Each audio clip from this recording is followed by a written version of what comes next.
Owning a small lake cabin had always been my dream. It wasn't anything fancy, just a quiet little getaway spot with a dock, a grill, and a wraparound porch where you could sip coffee while watching the sunrise. It was the kind of place you worked hard for, a place to breathe, to escape the chaos of the city, and to share with friends and family. But in this story, my peaceful lake retreat turned into the battlefield of one of the most absurd HOA wars I'd ever faced. The culprit? You guessed it. Karen. Karen was the self-appointed queen of the Lake Community HOA. Technically, she was just the president, but she acted like she owned the entire shoreline. Her word was law, or so she thought. She had rules about what kind of chairs you could keep on your porch, how many times you could use your grill, even how loud your laughter could be during family gatherings. But what Karen loved more than rules was control.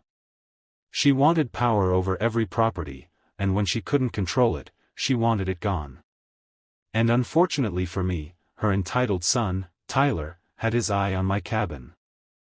It started innocently enough, or at least, as innocent as it gets with Karen.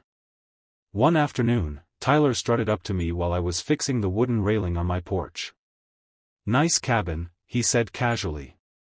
"How much?" "Not for sale," I replied without looking up. "Everything's for sale," he said smugly. "Name your price." I tightened the last bolt and stood up. "Sorry, not this. It's my family's place." He gave me a smirk that made my stomach turn. "We'll see about that." 2 weeks later, I returned from a work trip to find something shocking. Tyler and his friends were partying on my deck. My grill was smoking, beer cans littered the porch, and my hammock was swinging with 2 teenagers in it like they owned the place. "What the hell are you doing here?" I demanded. Tyler looked up, completely unfazed.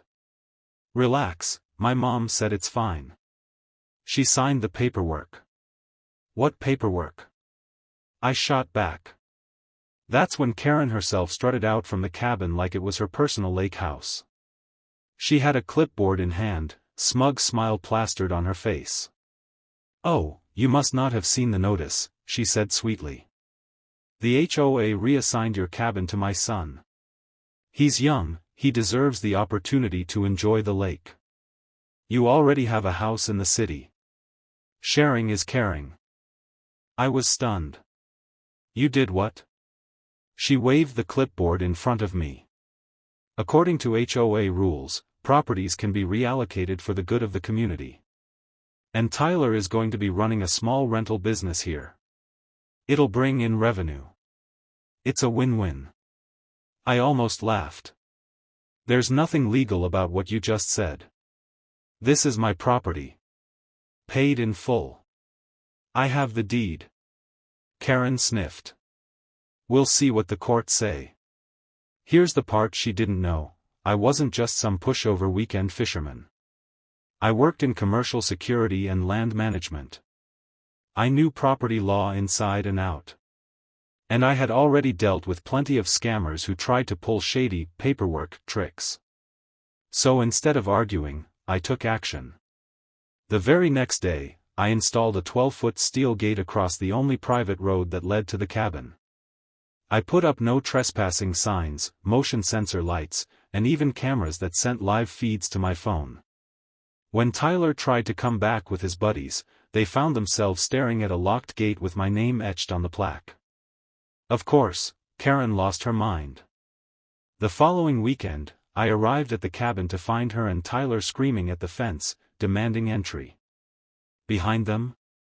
A caravan of vans filled with strangers, his rental customers. "You can't do this," Karen screeched. "You're blocking access to community property."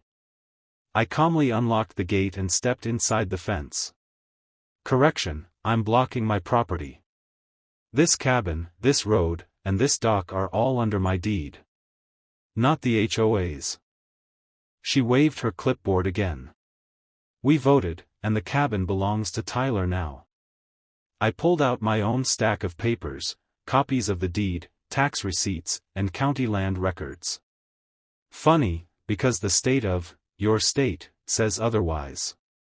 And last I checked, the HOA has no legal authority to reassign private property. Karen's face twisted, but Tyler still tried to save face. Whatever, man. The renters are here.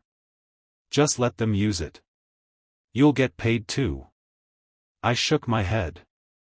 No one's setting foot on my land without permission. And if you try again, you'll be trespassing. That's when I noticed the look on the renters' faces. They realized they'd been conned. They had paid Tyler cash for a weekend getaway, at a cabin he didn't own.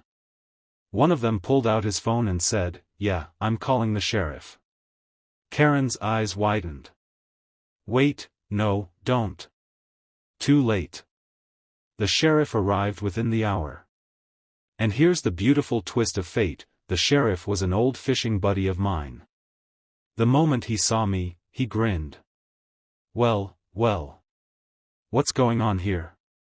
Karen rushed up. "Officer, this man is stealing my son's cabin.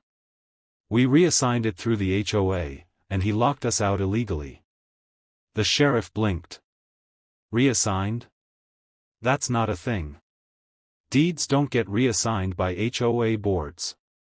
I handed him my folder. "All in my name. They've been trespassing, squatting, and now running a fraudulent rental scam." The sheriff turned to Tyler. "Son, is that true? You charged these folks to stay here?" Tyler stammered, My mom said it was fine." Karen snapped, "Don't throw me under the bus." The sheriff sighed. "All right. This is fraud. You'll be refunding every penny these people paid, or you'll be facing charges. And if either of you steps foot past this fence again without permission, you'll be arrested for trespassing." Karen looked like she might faint. Tyler looked like he wanted to disappear. The renters got their money back, reluctantly, from Karen's checkbook. They left.